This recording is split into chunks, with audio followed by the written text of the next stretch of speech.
应该吧。它这是个小门，大门锁起来了。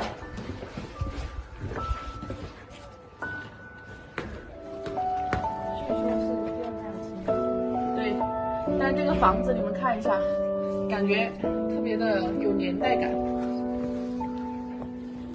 我要在新疆的第2大清真寺上面发一个东西下来。其实没有，我就想给你们看一下这个门，看是这样的，我不是在搞破坏。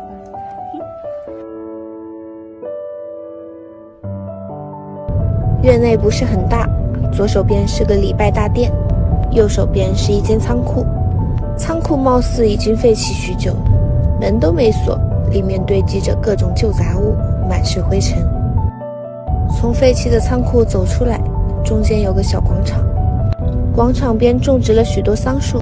由于来的时候是秋天，桑树没有结果，几只小鸡在进食玩耍，但它们仿佛被我吓到，拼命地往前跑。这个就是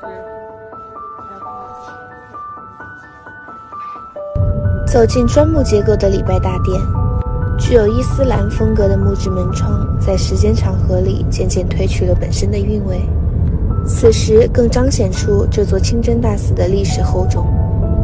步入大殿内，里面纵横8行的64根60形大柱是以彩雕绘画支撑起由102块方格画图案组成的天花板，华丽壮观却又令人倍感庄严肃穆。